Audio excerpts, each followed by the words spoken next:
The sun hung like a blister in the sky, pouring fire over the dust-caked streets of Broken Spoke.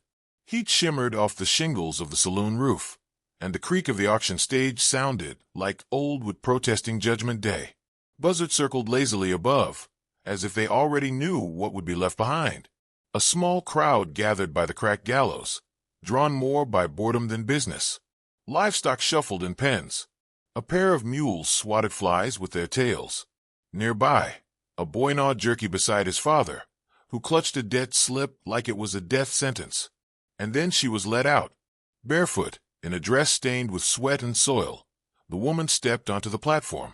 Her face was hidden by a coarse burlap sack, tied with twine at her neck. A hush fell over the crowd. Not out of pity. Broken Spoke had long since run dry of that, but curiosity. Human sales were outlawed in name only, and loopholes wide as canyons kept the trade alive under different names. Indentured, they said. Debtor-bound. But everyone knew what it was. Emmett Cade stood at the edge of the gathering, hat low, arms folded. 55 and worn down by life, like leather left in the sun.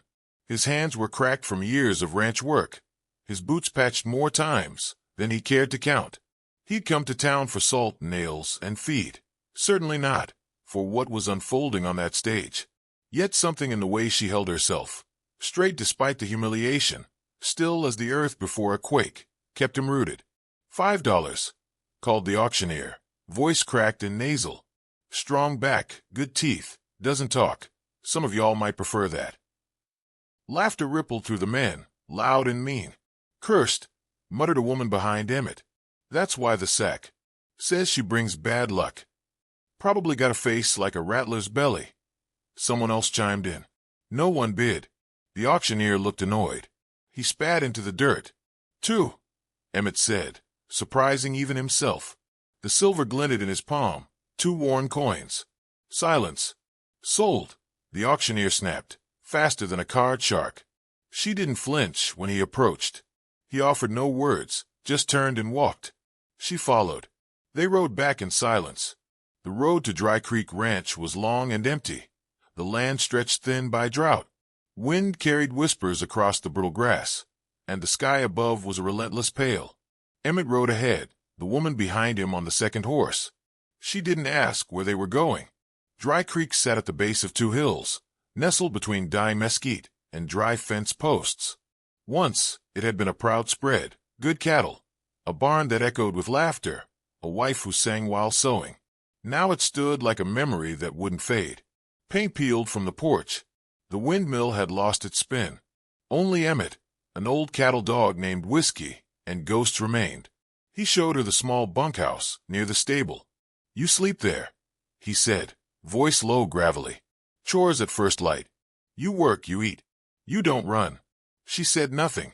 At supper, she sat across from him, spooning beans into her mouth with steady hands. He studied her, trying to make sense of the decision he'd made. The sack was still over her head. You can take that off now. She paused, as if considering the weight of the moment, then rose and stepped out into the dark. He didn't see her face until morning. She worked like someone who'd done it all before. Fixed tack without being told. Sorted tools in the shed by size and purpose. Whiskey, normally slow to warm to strangers, shadowed her like an old friend. Emmett noticed how she kept to herself, never wasting movement, never idling longer than a heartbeat. She cooked with exact portions, stitched torn saddle straps by lantern light, and never once asked about pay or future. On the 3rd night, while she bathed under the stars using a tin basin and cold well water, Emmett caught sight of her face. Not ugly, not cursed. Her cheek still bore the yellowing mark of a bruise, her brow split with an old scar. But her eyes, those were something else. Not the dull stare of a broken woman. They held focus. Training. He left her be. Days passed. The air thickened with the promise of a storm that never came. They spoke little. Emmett was not a man of chatter, and she didn't push. Still, something shifted. He found himself setting an extra cup on the table. She began leaving the porch lantern lit until he returned from evening fence rounds. One evening, while he hammered a broken post back into the dirt, sweat streaking down his brow, he paused and glanced over at her. She was stacking firewood with the efficiency of someone raised for it. But he could see her watching the horizon, always the east, like expecting something to rise out of it. "You got a name?" he asked finally, voice cracking from disuse.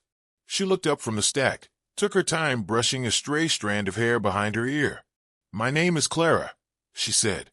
The words fell soft but steady. Southern drawl, sharpened around the edges. Measured. Her voice didn't shake. He stared for a moment, then nodded once, more to himself than to her. "All right then, Clara." He didn't ask anything more, but that night, he noticed she slept with her boots beside the door and a knife hidden in the rafters above her bunk. A woman with secrets, but not fear. She wasn't running. She was waiting. Summer deepened, and Dry Creek Ranch baked under a sky the color of old bone. Days bled together in silence and sweat, and yet within that silence, something took root between Clara and Emmett Cade, something steady, wordless, and strange. She worked with a kind of discipline Emmett had seen only in soldiers and desperate men.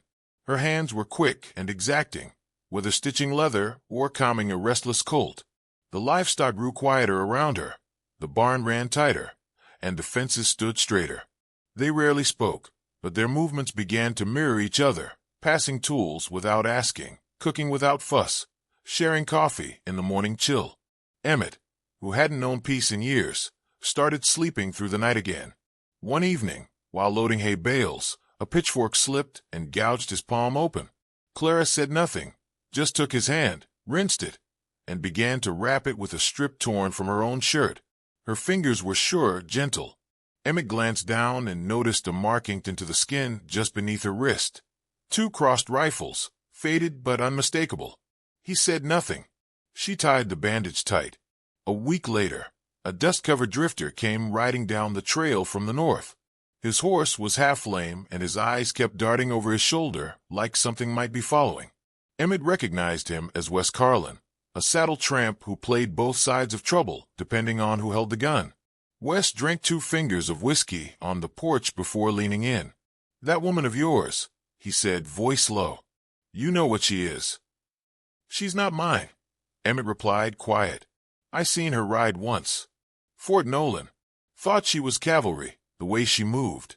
Fast, clean, damn near invisible. And the way she shot." He shook his head. "Ain't no farmer's girl, Cade." Wes left before sundown. Emmett didn't try to stop him. That night, while Clara fed the fire and lit the lanterns, Emmett watched her from the shadows. Her movements were economical, rehearsed. Every step had a purpose. At first light, while the valley still slept, he caught her climbing the ridge behind the house with a long-range spyglass tucked in her coat. She knelt behind the rocks, staring out toward the eastern canyons. Trouble, Emmett thought. Not here yet, but it's coming. By the next week, the news reached them like smoke on the wind. Calder Boone and his gang had struck 3 settlements north of Broken Spoke. 1 church torched. 2 families wiped out.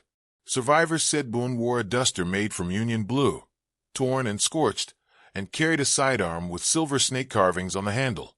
His gang rode under a black flag, no symbols, just black. They were heading south. Sheriff Maddox in Broken Spoke was a lawman in name only, his badge kept in a drawer behind the bar, and his gun lost in a poker game 2 winters back. The townsfolk built crude barricades with wagons and fence rails. Most just packed up and left. Dry Creek Ranch lay right in the gang's path. That night, Clara didn't eat. She sat on the porch, arms crossed, eyes distant. "You expecting someone?"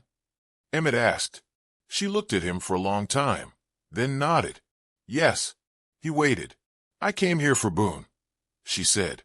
"I tracked him to the ridge 3 months ago, lost him in the rain. The auction was my way of disappearing until he circled back." Emmett exhaled slowly. "And now he's coming to you." Clara's eyes didn't waver. "I used to wear a badge. Pinkerton. Boone was one of ours. Undercover, deep. He got greedy. Robbed his own informants. Killed 3 agents when they tried to bring him in. Left me for dead in a mining tunnel outside Salt Flat." Emmett rubbed his chin. "And now you're hunting him." "I don't care about arresting him," she said. "I just want to finish what he started." He was quiet for a long while. The fire crackled between them. "You knew I'd buy you," he asked. No, she said. I didn't know anything, but I figured someone might. Someone who hadn't given up on decency yet. He looked away, jaw clenched. You were wrong about that. She smiled just faintly. No, I don't think I was. Later, inside the barn, Emmett lit a lantern and pulled open a trunk hidden beneath a hay bale. From inside, he drew a long canvas-wrapped bundle and laid it across the table. The rifle inside gleamed even after years of neglect. He ran a cloth down the barrel with care, then checked the notches carved into the stock, 17. I was militia once, he said. Territorial guard. Didn't like it, but I was good at it. They said I could hit a silver dollar at 200 yards and wind. Used to joke I killed silence before I killed a man. Clara ran a hand along the grain of the rifle. And now, I buried that man, he said. Clara stared at the barn door. The wind had picked up outside, and with it, the dry whisper of the land remembering blood. Might need him one last time. They drew a plan in the dirt with sticks. The barn would be the bait, left open, lantern swinging. Boone and his gang would see it from the trail, and ride in hungry, greedy, arrogant. Clara would wait in the crawl space beneath the floorboards. Emmett would take the ridge again, rifle primed. There was no backup, no sheriff, just the two of them and what they carried. As they prepared, Emmett noticed the way Clara checked her revolver with the familiarity of someone who had done it 1,000 times before. She wasn't reckless. She was ready. He paused as he handed her a second box of shells. What if we fail? We won't, she said simply. The next morning, they shared coffee as the sun broke over the hills. Emmett poured 2 mugs and handed her one. She accepted it without a word. They stood in silence, listening to the desert wake up, coyotes in the distance, hawks overhead, the low groan of a thirsty wind. Clara turned to him, eyes hard now, sharpened into purpose. They're coming. Emmett nodded. Let's be ready. The moon rode high, pale and swollen above the Dry Creek hills, casting ghost light over the brittle earth.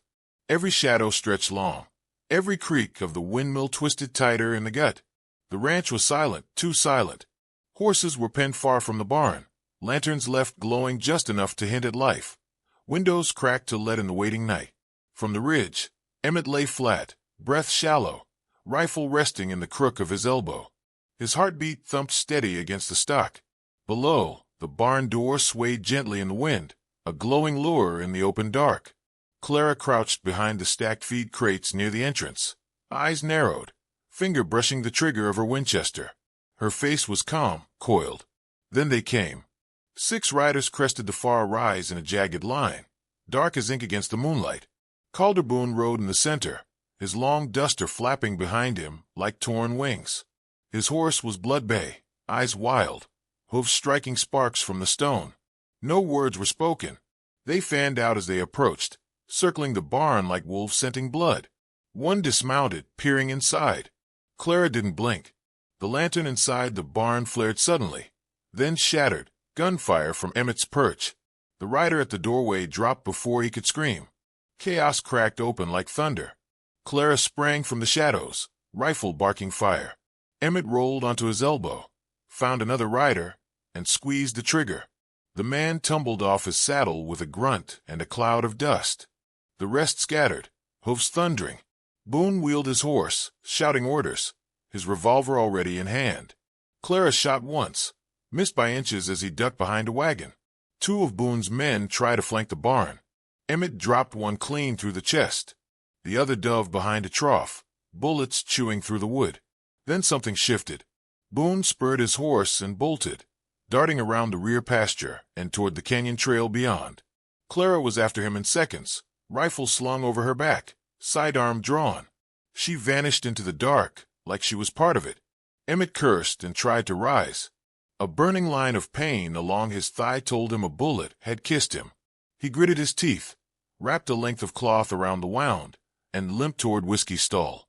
The old dog barked once, then fell into step. Emmett saddled his paint horse with shaking hands and rode hard into the gorge. The moon faded behind canyon walls as the chase wound deeper into rock and shadow. Emmett followed hoofprints through sand, hearing echoes of gunfire bounce from the stone. His breath came shallow, ears ringing, muscles screaming. He emerged at last into a bone-dry riverbed at the edge of an old waterfall, long dead, jagged rocks glittering where water once ran. There, beneath the stone arch, Clara stood with her gun drawn, Boone just yards away, his own weapon empty. Still wearing that badge in your heart. Boone spat, voice laced with mockery. Thought you'd buried all that. You really gonna hang your whole damn life on me? Clara didn't answer at first. She stepped forward, slowly, each movement precise. I'm not here to carry justice anymore, she said. I'm here to end a memory. Boone laughed, a raw, bitter sound. You want closure? Fine. Take the shot, sweetheart. Clara holstered her revolver. Boone blinked. She punched him, hard and fast. The blow cracked across his jaw and sent him staggering backward. His boots slipped on gravel. He tipped, arms flailing for balance, and then he was gone, vanishing over the ledge with a scream swallowed by wind and stone. Emmett reached her seconds later, breathing hard, blood soaking through his bandage. He deserved worse, he said. Clara stared into the dark below, shoulders rising and falling. I didn't come to kill him, she said. I came to bury what he made me. She reached into her coat and pulled out a tarnished Pinkerton badge. She looked at it a long while. Then she flung it over the ledge, watching it spin into the abyss, catching moonlight, once before disappearing forever. They stood in silence. The air was cool now. Wind curled through the ravine like a sigh. Finally, Emmett touched her arm. She didn't pull away. Let's go home, he said. And together, step by step, they walked back, two survivors no longer bound by the past, but reshaped by it. Not strangers anymore. Not quite.